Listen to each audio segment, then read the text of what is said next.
ఎట్లా ఉంది చంద్రబాబు గారి పరిపాలన? ప్రస్తుతానికి అయితే పర్లేదండి. టైమింగ్ మరి అవుద్ది. ఎందుకంటే రోడ్లు ఎలా అన్ని గ్యాస్ బండ్ అన్ని అన్నీ వస్తున్నాయి. ఎలా ఉంది? పరిశ్రమలు అవి వస్తున్నాయి. పర్లేదు. తర్వాత పొదుపులని అవని అన్నీ బాగానే అంటే నారా లోకేష్ పనితీరు పర్లేదు. అంతకుముందు ఐటీ మినిస్టర్కి తేడా చెప్పండి. ఎలా అసలు మాట తీరులోనే మారింది.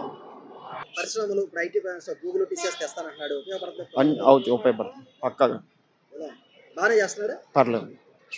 ఇప్పుడు వాట్సాప్లో ఒక నెంబర్ హాయ్ అని పెడితే సర్వీసులన్నీ ఇచ్చేస్తున్నారు. అవుతాను. దానివల్ల ఉపయోగమే కదా. బాగా పర్లేదు. ప్రతి ఒక్కరి దగ్గర ఫోన్ ఉంటుంది. పర్లేదు, పరిపాలన బాగుంది, సూపర్గా. కానీ ఏంటంటే మనకి టైమింగ్ పడుతుంది. ఒకేసారి మనకి అదనంగా ఇప్పుడు ఆటోలు డబ్బులు వేసేవారు అతను ఎవరు, దానివల్ల సోమరిపోతులు అయిపోయి కూడా ఉంది. దానివల్ల ఉపయోగం ఏంటి సార్? కొన్ని కొంత మరి అంతే డబ్బులు ఇంకా పోతాయి. పెట్టుబడి అంతా మందే. అభివృద్ధి చేస్తాడు. సో పర్లేదు. ఓకే. కాలంలో ఉండక ప్రజలకు ఏమీ చేయకుండా ప్యాలెస్లో ఉండి ఆ పరిపాలన అంతా సాగించి ప్రతిపక్ష నాయకుడు హోదా లేకుండా ప్రతిపక్ష హోదా ఇస్తేనే నాకు మైక్ ఇస్తారు, లేకపోతే ఈరని అంటున్నారు. అసలు రాకుండా ఎలా ఇస్తారు? వస్తే కదా మైక్ ఇచ్చేది ఇవ్వండి తెలియాల్సింది. రెండోది, ఆయన గారు పరదాలు కట్టుకొని ముఖ్యమంత్రిగా చూడకూడదు నన్ను, లేకపోతే భయం ఉండో, ప్రకృతి ఇచ్చినటువంటి చెట్లను కూడా నరికించేసి అట్లా ప్రవర్తించిన వ్యక్తి ఈనాడు ప్రజల్లోకి ఎలా రాగలుగుతున్నాడు? మరి ఆనాడు ఉన్నటువంటి సెక్యూరిటీ లేదు, ఇవాళ వచ్చాడు అని అంటే మరి ఈ భయం అంతా ఎడిపోయింది. సెక్యూరిటీ లేకుండా వాళ్ళు ఎట్లా తిరగలుగుతున్నాడు? రెండోది, న్యాయం అనేది డబ్బున్న వాళ్ళకైనా సామాన్యుడికి ఉండదా? ఇది నేను అనొచ్చో అనకూడదో నాకు తెలియదు, కానీ నా సందేహం ప్రతి పౌరుడు కూడా ఆలోచించాల్సిన విషయం.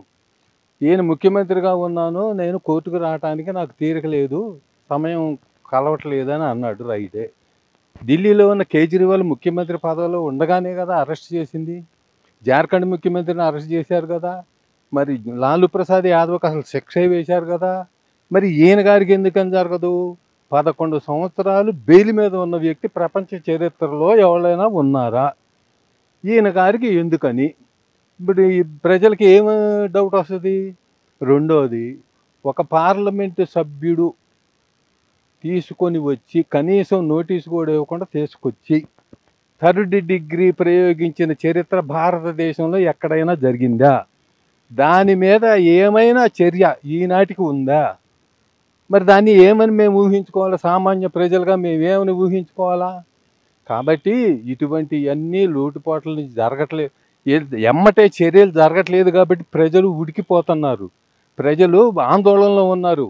ఇంత నష్టపోయి, ఇన్ని దుర్మార్గాలు చేసి, ఇన్ని హత్యలు చేసి, ఎంత అన్యాయమైనటువంటి కార్యక్రమాలు చేసినా కూడా మేము చట్టపరంగా అంటున్నారు. ఈ చట్టం ఎప్పటికి తేలవాలా? ఈరోజు ఆంధ్ర రాష్ట్ర ముఖ్యమంత్రి గారు బీసీల పట్ల సిద్ధశుద్ధితో పనిచేస్తాయని మనకు అర్థమవుతూ ఉంది.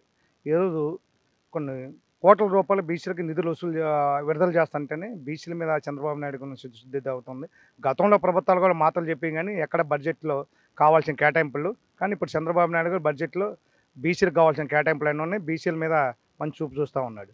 అంటే సార్ ఇప్పుడు గతంలో బీసీ చైర్మన్లు కానీ ఖాళీ కుర్చీలు ఉండే వాటికి చైర్మన్లు ఇచ్చారే కానీ నిధులు కూడా విడుదల చేయకుండా ఇప్పుడు నిధులు కూడా విడుదల చేయడంపై మీకు ఎలా?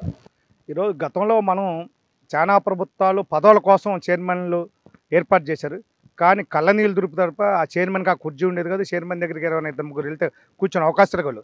కానీ ఇప్పుడు చంద్రబాబు నాయుడు గారు ఈ ప్రభుత్వం వచ్చిన తర్వాత బీసీలకి నిధులు కేటాయించడం కూడా, వాళ్ళకి శాంబాలను ఏర్పాటు చేయడం, వాళ్ళకి ఒక గన్మ్యాన్ ఇవ్వటం, వాళ్ళు కూడా ఒక ఉన్నంత పదవులు ఉండేలాగా చూస్తాననేది మనకు అవుతుంది. ఈరోజు చాలామంది బీసీ వాళ్ళు చాలామంది చైర్మన్ లేదు. వాళ్ళని చూస్తే మా అందరూ కూడా కడుపు నిన్నట్టు అనిపిస్తుంది.